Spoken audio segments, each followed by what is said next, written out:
And that really saved my skin as a piano player in a rock and roll circuit.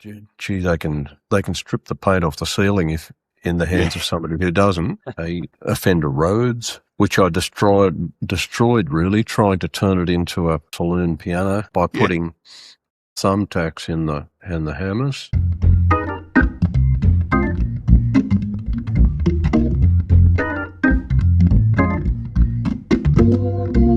Welcome to the Keyboard Chronicles, a podcast for keyboard players. I'm your host, David Holloway, and I'm thrilled as always to be here with you.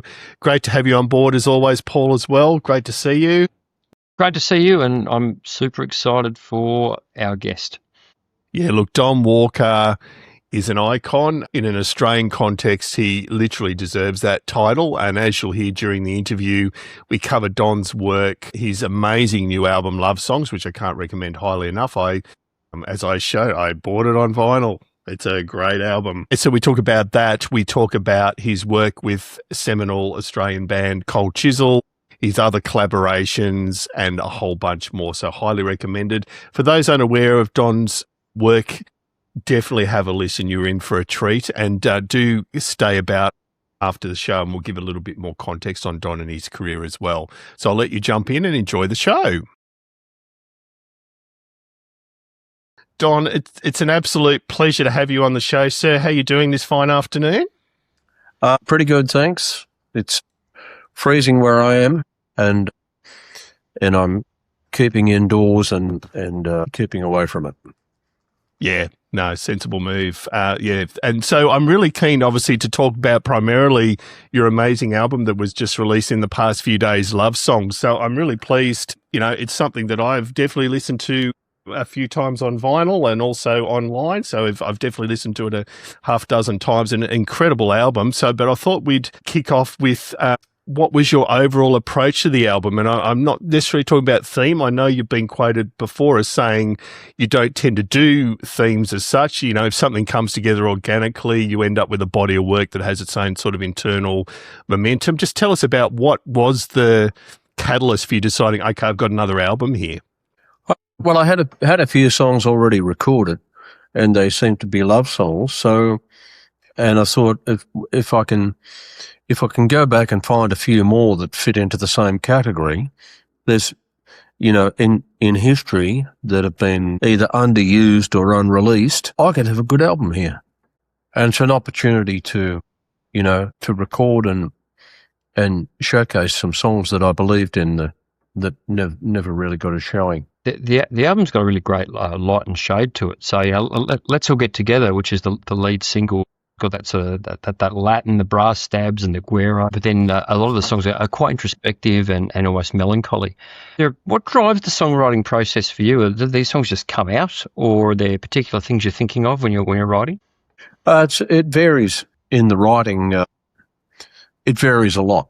So quite a few of them are lyric driven, and but then there are others like the opening track song, Let's All Get Together. I hate using the word track, but the opening song, Let's All Get Together, it's really a musical attempt to write a salsa song. Yeah. And the lyrics are just something droll to put in a salsa song rather than something personal. Yeah. So and it definitely achieves that because it's definitely got that sort of Latin feel to it and drives along and has a really fun energy. And the lyrics, I think, add to the fun energy, even though, as you say, they might be word shapes. But some of the other tracks, like, you know, I listen to Luck, and I assume a track like that, the lyrics come first. Is that how it works with you, Don? Like you said, they're lyric driven, and then you think, what would fit around this? Often with Luck, the music came first because the music was written by somebody else, written by Tom Busby. And, Tom Busby came in with the music because our mutual publishers hooked us up for a writing session. And Tom walked in with this music and I fell in love with it. And in many ways, the music suggested the movie, and it was just a case of me then over the next few weeks getting the movie down on paper as far as the lyrics go. Don, I know some of the other songs. I know amusingly in another interview you've already talked about The Girl I Used to Know was actually one that, you know, was knocked back by some other bunch of talentless hacks in the 90s. But the light and shade across the album is incredible. Are there tracks that you recorded that didn't make the album, or you pretty much got your set that you're after when you went into the studio? I do have one extra one that didn't make the album, and I think it's a good song and it's a beautiful recording, but I don't think the album needed it.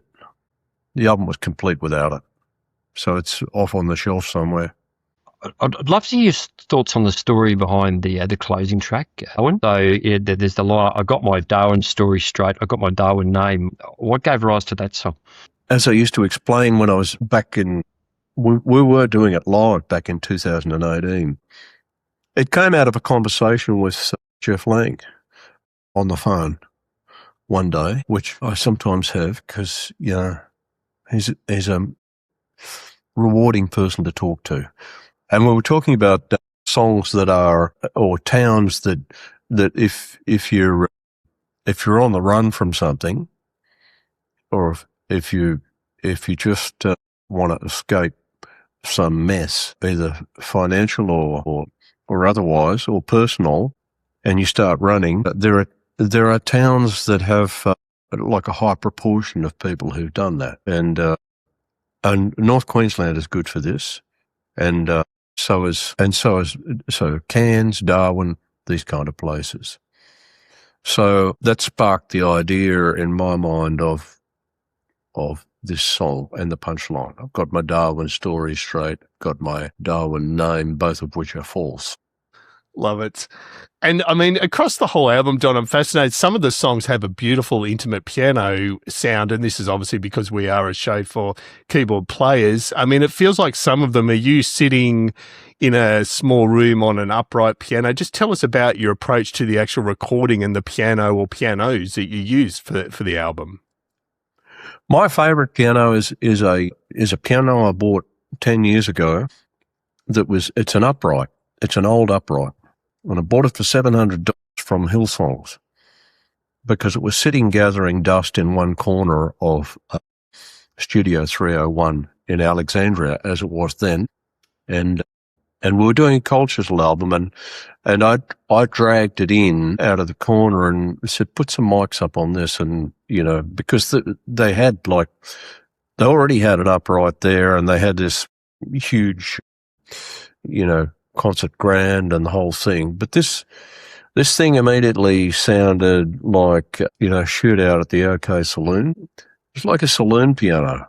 And so I did that whole Cold Chisel album with that piano and the subsequent one in 2019. That piano's, just because I don't have room for it, that piano is parked out at Jim Barnes' studio in Botany. And if I want to use that, I can go out there and do it and record anything I need, which I sometimes do. On this album, because pretty much all of this album was recorded in Melbourne, I didn't use that piano.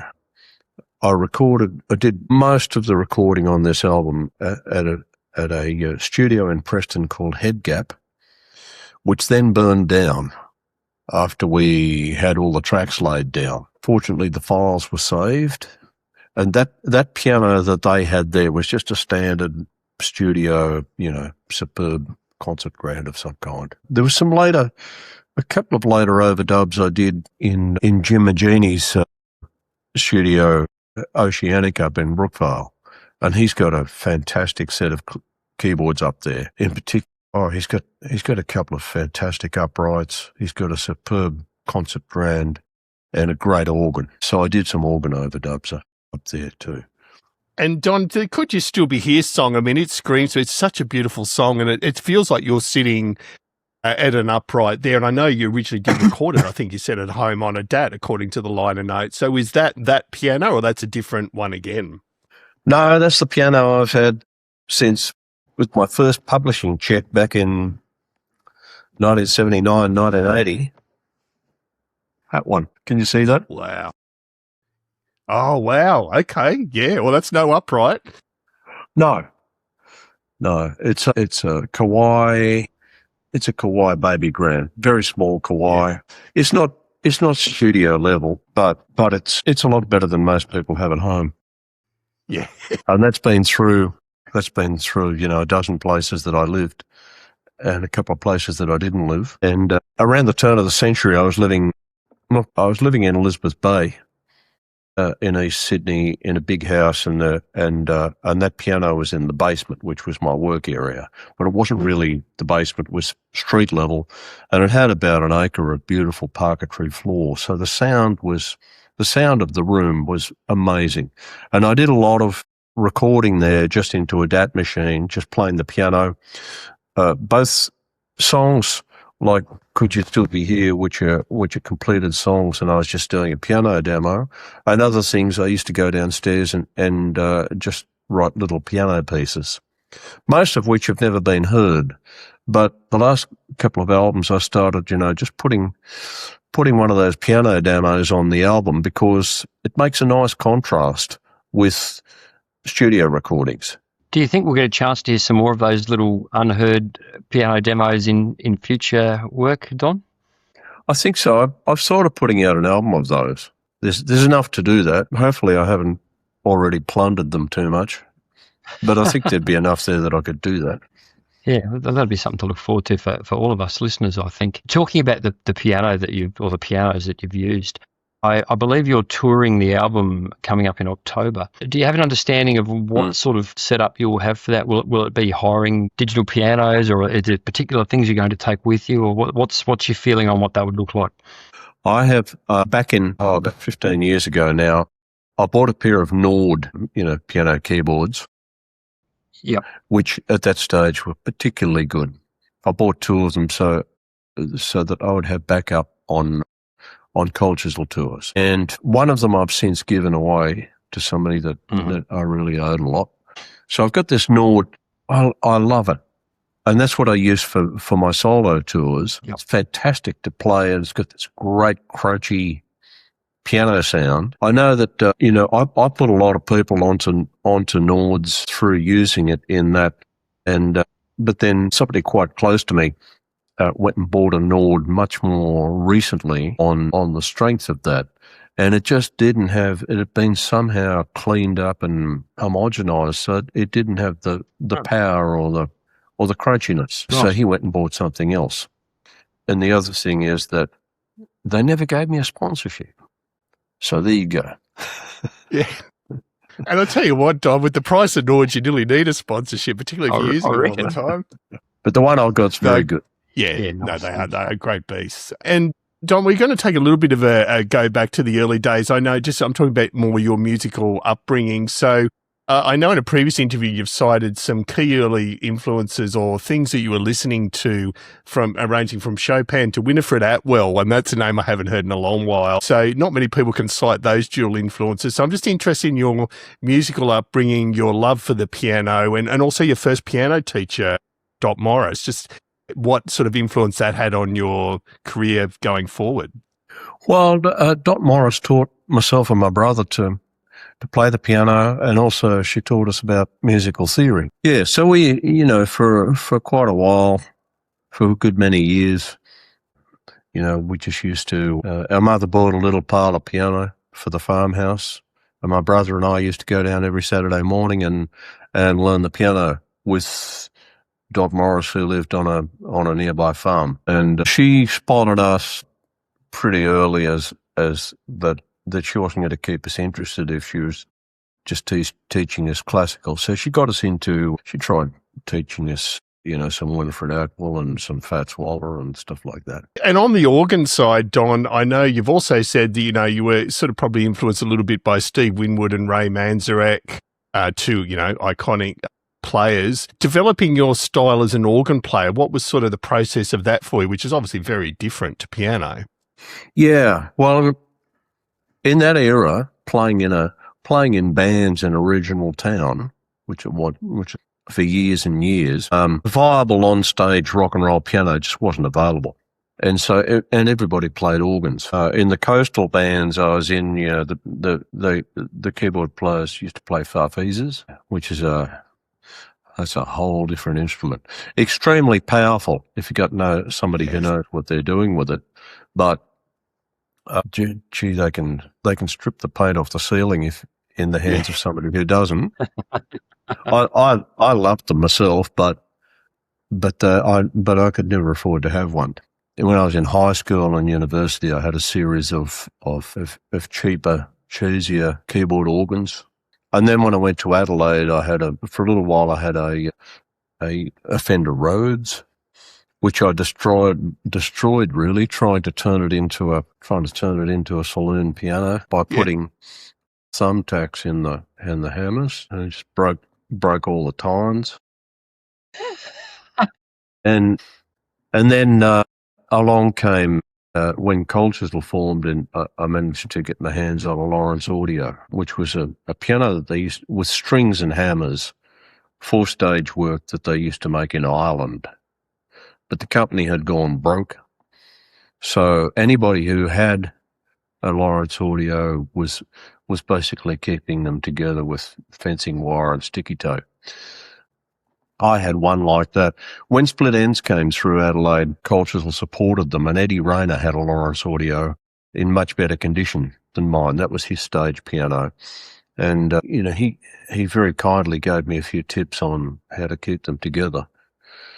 But they're just when that piano was on its last legs, and when Cold Chisel was on its last legs, by that time we're in Sydney, and that piano had been all over the country and was really falling to pieces. Yamaha invented the Yamaha CP70, and a great old uni mate of mine bought one and rented it to me.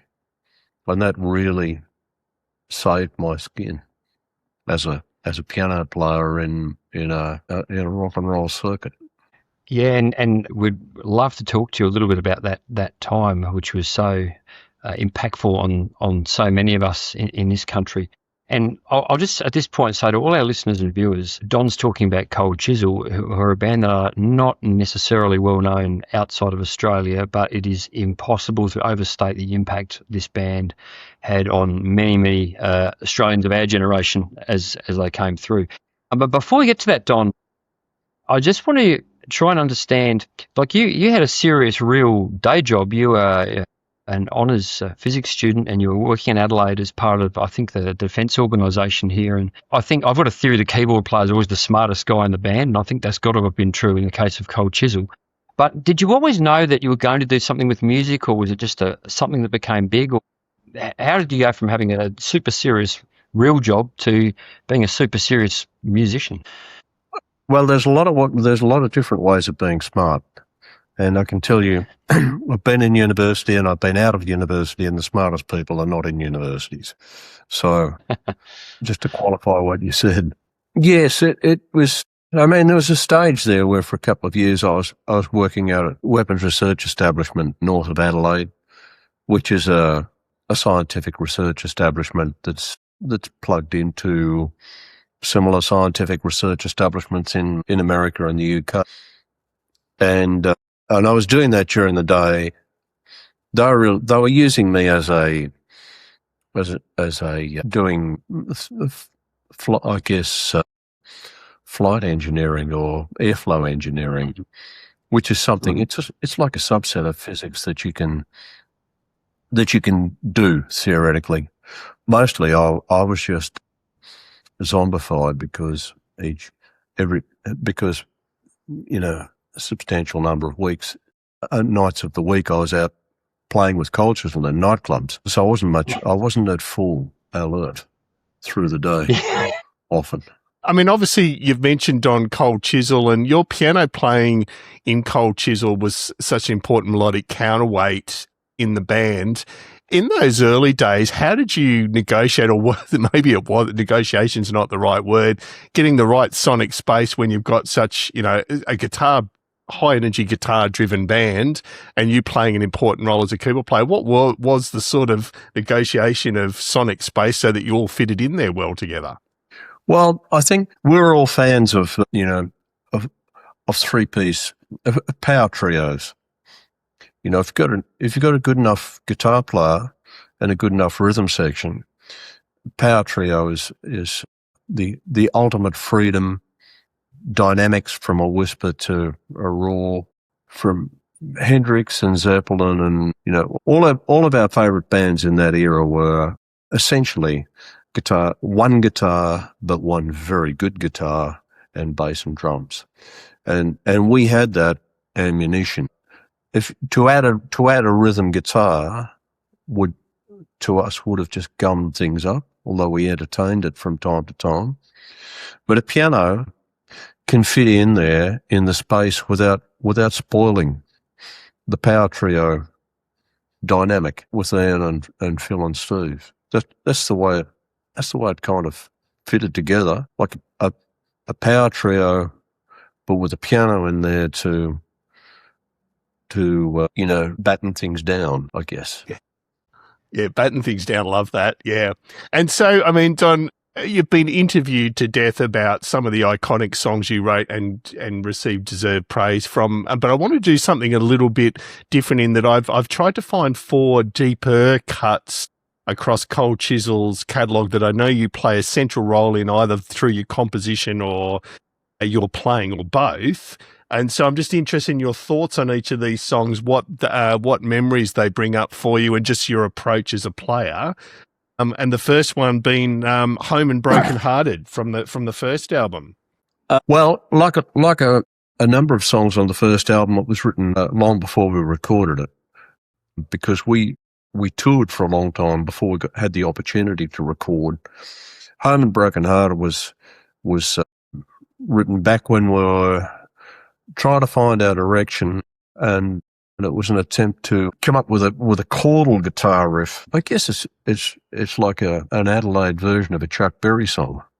"Home and Broken Hearted" was just a story song that I wrote, centering on an expedition that Ian's brother Peter did from Adelaide to Sydney, thinking that he could buy second-hand cars cheap in Sydney, drive them over to Adelaide and sell them for more money.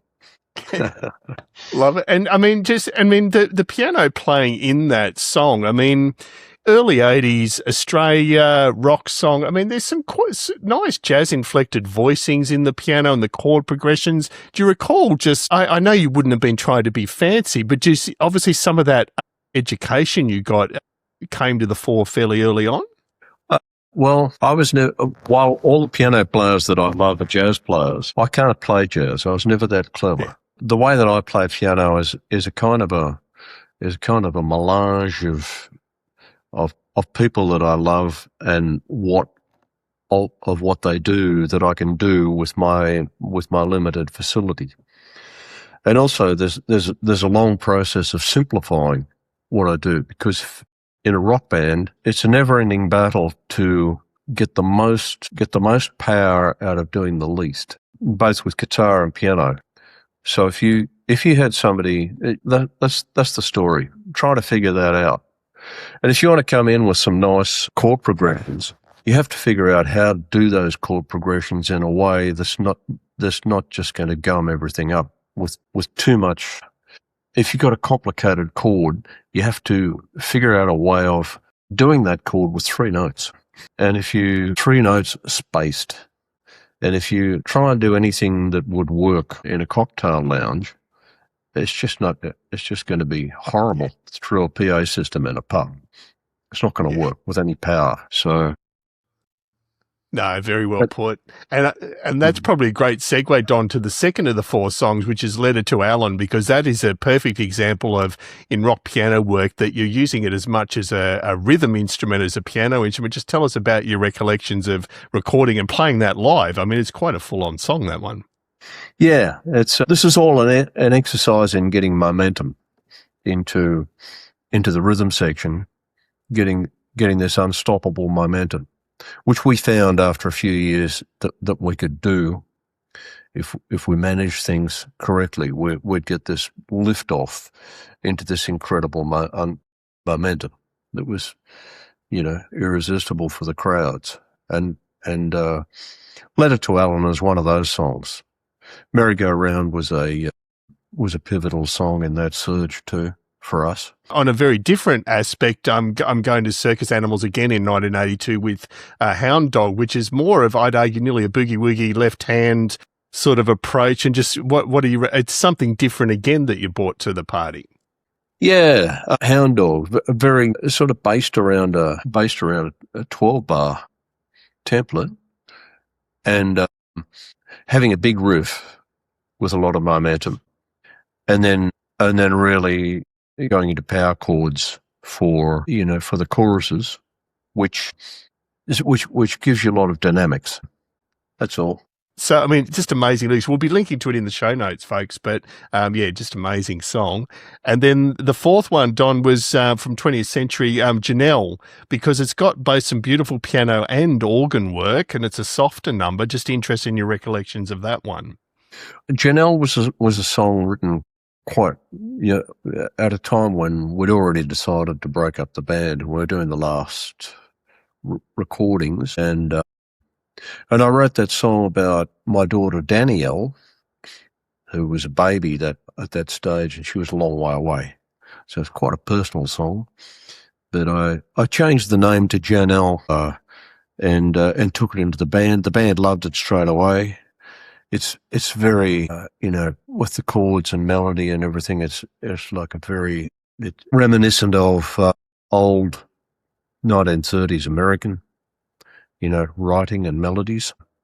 The band really liked it right from the start, and we did a version of it as Janelle. Many years later, I re-recorded it with Tex Perkins and Charlie Owen as Danielle on our first album.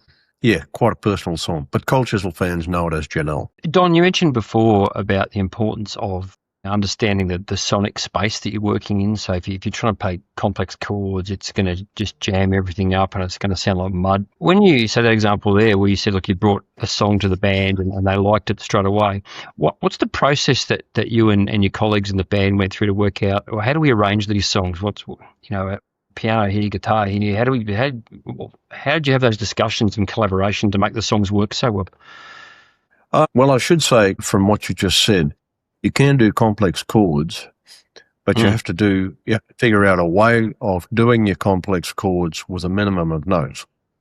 Mm-hmm. If you try and play the complex chord as they teach you at the con, it's not going to work. Yep. So you have to figure out a way of just juxtaposing 3 or 4 notes to make the chord over a good span of the keyboard. Mm-hmm. With the discussions when I was writing songs, like for a reasonable amount of time, I was the only songwriter, and then the other guys climbed on board. And I would take songs in, and I would have ideas on what people should play. Sometimes it wasn't necessary to suggest what anybody plays beyond the chords, and just give them the chord chart. Other times there would be signature instrumental melodic things that are necessary, or suggestions on dynamics.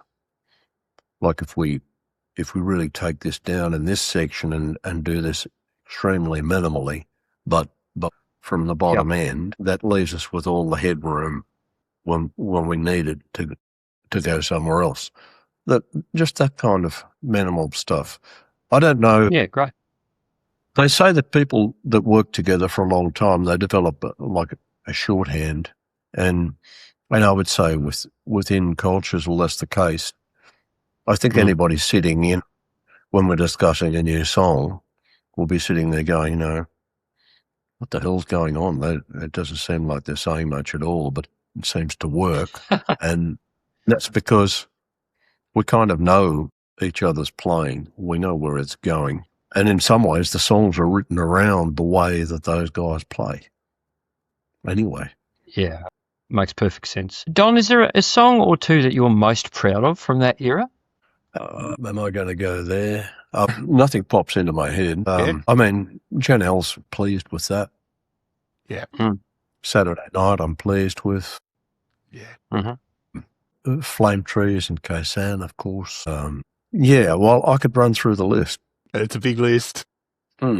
You just mentioned about developing the shorthand, Don, and obviously right up until 2024, 2025, when you did the big 5-0 tour and got things back together again, what was your approach as far as your keyboard rig? You were still using, I think, the CP70 at that stage or not, but just tell us about how you approached and even just the pure logistics of getting back up to speed after what had been a number of years since you guys had played. Yes, the only time these days that I use CP70 is with Cold Chisel in our modern tours, which really date from 2011, 2012. We've done a small number of tours since then. And back then, when it came time to do a Cold Chisel tour back then, our crew got together very early because, they don't make CP70s anymore. They haven't for decades. And the ones that you can hire out there, the quality is highly variable. So what they did was they got the best selection of CP70s that they could find for hire in Sydney, and they put them all in a room out at the rehearsal studio and let me out them. And out of those, I found two that were remarkable for their sustained power right across the length of the keyboard, and also their durability, because I hit them pretty hard. And with most CP70s, they'll have a lot of power for a certain octave, and then it'll be weak for an octave and a half somewhere. But these two, and one in particular, were great. So they became our hire pianos. Of course, I immediately went to the guy who's doing the hiring and said, "Can I buy that one?" And he's not stupid. So I still hire them from him to this day. And they're the two pianos that we take out on the road. Sometimes we have a piano set up for one show and the other piano is in a truck heading to another city on a tour like that, which is quite common. So those are the two CP70s. I have to one side my Nord, which I use for two things. I use that as an organ. Nord has quite a powerful organ sound, and that goes through an electronic Leslie. And also that doubles as a backup if something goes wrong with the CP70 in the middle of a concert, because they are a mechanical instrument. I can just swing around, flick straight over to the piano sound on the Nord and see the concert out on the Nord. We got caught back in 2011 we reformed to do a big show out at Homebush in Sydney. 50,000 people came in. We hadn't played for nearly a decade. And so there was this one show. And I was up there in those days, I just had an organ next to me in the CP70. At some point halfway through the show, the CP70 just stopped sending any signal down the wire. The roadies ran around for about 2 songs trying to find the cause of this, and they couldn't. And so we were there. We really were back to being a 3-piece band, and I was just sitting up there like a fool with nothing to do, trying to vamp along on an organ, until quite by accident I touched the volume knob, and there was a crackle, and it came back on. It was just a piece of grit and the volume potentiometer. But the lesson from that, which I hadn't played a lot of big shows at that stage, and the hard lesson from that is always have backup. So that's what I use. I use my Nord for backup for situations like that, which has never happened again. Of course, it will never happen again because I have backup. Yeah.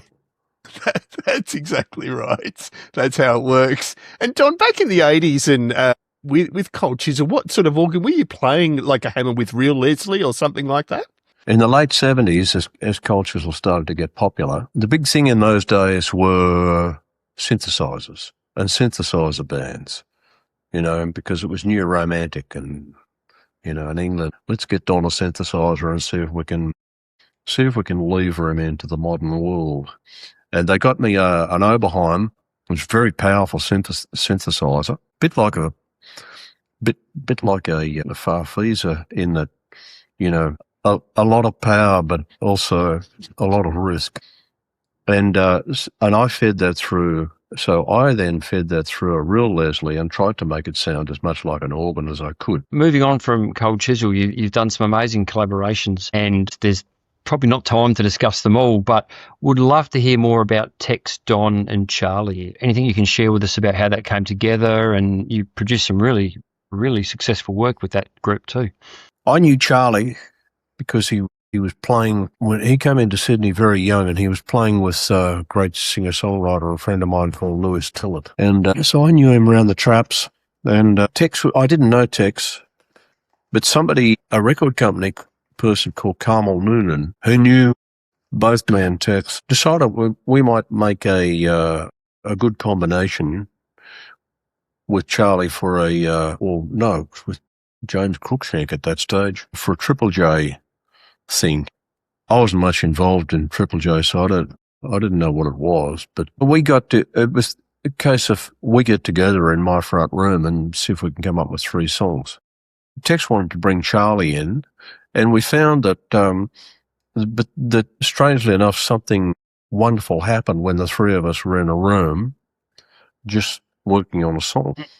So it grew, and we did 3 songs on Triple J, and then so we decided to do an album. Throw some songs. Each of us throw some songs in. They were very much Tex and Charlie were very much connected to the contemporary, a younger music scene in Melbourne. So we went down and did it in Melbourne with Tony Cohen. I knew Tony Cohen from years before because he'd done a little bit of Cold Chisel stuff years before, and he did the first Tex, Don and Charlie album. It was a joy to do. We did it in 2 days. Keyboards on Tex, Don and Charlie stuff, it's just really, as sparse as possible. And Tex and Charlie both I thought I was a minimalist, but when I came in to working with Tex and Charlie, they took me to new levels of less is more, and that affected my piano playing very much, especially going into solo stuff subsequently. And it's pretty much just piano and organ, and very minimal. Yeah, minimal but powerful. And I mean, chances of a fourth album, is that on the horizon anywhere, Don, or not sure at this stage? There's been no discussion of that. We run into each other, reasonably regularly, but it hasn't come up. And I'm also interested, just as far as Paul mentioned, it's hard to talk about the amount of collaborations you've done, but you've worked with, everyone from Slim Dusty, Troy Cassar-Daley. What were some of the other collaboration highlights for you over the years that really stand out to you? Apart from Tex and Charlie, I would have to nominate I've collaborated a lot in writing with Troy Cassar-Daley. I collaborated with Slim Dusty mostly in the form of writing songs for Slim. Yes. And we did one of those songs, we did a duet, which was fancy that, I get to do a duet with Slim. The best collaborations that I can think of are the ones that I've done are collaborations with the guys in my own band. And, and in particular, Roy Payne, the ongoing rhythm section of that I've been playing with for 15, 20 years now, which is Hamish Stewart and Michael Badal, Glenn Hanna, when he was our other guitar player. The collaborations in that band, and now Shannon Bourne, and right through the thread running right through my own stuff is Garrett Costigan on pedal steel. Working with these guys are, I think, true collaborations, and I would hope that they would think that too. And I'm sure they would after a few drinks. Excellent. Don, something that we love to ask all of our guests is there a keyboard player that you particularly admire? It might be someone you know well, but it might be someone you don't know well, that maybe our listeners would love to learn more about and get turned on to as well. For me, it's Thelonious Monk and Duke Ellington. Mm-hmm. When I was growing up, I came across Thelonious Monk quite late. So I was into the usual jazz players, piano players, and then I heard Thelonious on record, and I thought, like many people do, this guy can't play. And then I wondered, as I went back to the previous people I love, why they sounded so two-dimensional. So so pasteurized. So that began a lifelong love affair with Thelonious Monk and his approach to music, which you can, I could talk for ages on that. Yeah. He's probably, of all the people that I could mention, he's probably the least technically gifted, but the most inventive and searching and exploring. Yeah. Couldn't agree more. No, amazing pick. Thank you, Don. And I'm going to ask you the dreaded Desert Island Discs question. So if we had to force you to list 5 albums that have had a big influence either on your life or career, what would they be? The first one would be an album that I came across when I was a university student, called Indigos, which is Duke Ellington and the band recorded in 1956. Be the first. Where would I go from there? From there, early Elvis. Yeah. Don't ask me to name an album. Stuff with the original, with the original, but the Sun stuff. Early Beatles, one of those first 5 albums. Led Zeppelin 1. Are you a bit of a Van Morrison fan, Don? I am. I could throw Hymns to the Silence in that list. Wow. And yep. I could throw, I could name that list. I could name 5 Bob Dylan albums. Yeah. But the top of the one would be Time Out of Mind. Yeah. So, and that's without getting into the rockabilly stuff, apart from Elvis. Yeah. No, great picks. Thank you. You've done well. And second last question, Don. You released a book in 2009 called Shots, which I know I read avidly. I think it was around the time of its release. And obviously it's part memoir, part observation on things. Any chance of a follow-up of that? Is that something that you still have sitting in the back of your head? No, not a memoir. That was like a memoir, but of things that went past rather than of me. No, I'm not going to do anything like that anymore. I have been tooling around with fiction, trying to write a fiction. So I thought that was the next thing, and I'm about halfway through that. But it's brilliant. It's taken me 10 years to get to that stage, but I had a breakthrough 2 weekends ago, and I think I know how the second half goes. It's just a matter of writing it, and if I live long enough. Well, let's make that happen because I'd love to read it. No, that's great. And the last question's a big one, Don, and I know in a recent interview you talked about legacy and your songs living on, as far as at best all you can hope for is that your songs will stave off the inevitable for a couple of extra generations. But in spite of that, I'm just interested, what would you like to leave as a legacy in a musical sense when, we've all passed on in 50 years?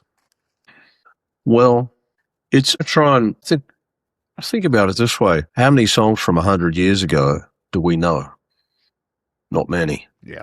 And, so that should be some measure of the 100 years ahead of us. The legacy I would like to leave is that the songs I leave behind become exponential earners for my burgeoning clan. Yes. That's the great perspective. Awesome. Love it. And Don, I think that'll well and truly come to pass. And I cannot thank you enough for taking the time in our little neck of the woods, i.e.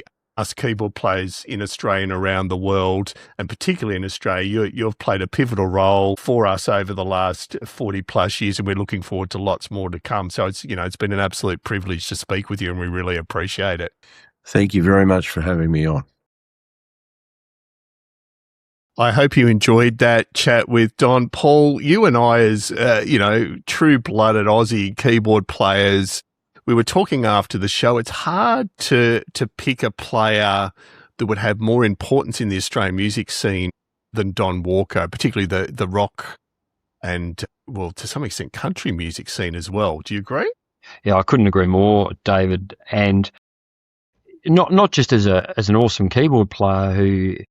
And as I said during the interview, David, any Aussie of a certain age, pretty much Gen X or slightly older, you'd be very familiar with hearing him on the radio all the time, playing some of the biggest hits ever in Australian music, but also as a songwriter. So he's written so many amazing songs. And David, I loved how you prosecuted a few of the, lesser celebrated songs that shouldn't be lesser celebrated, because he's just a wonderful songwriter. And as you mentioned, he writes for others too.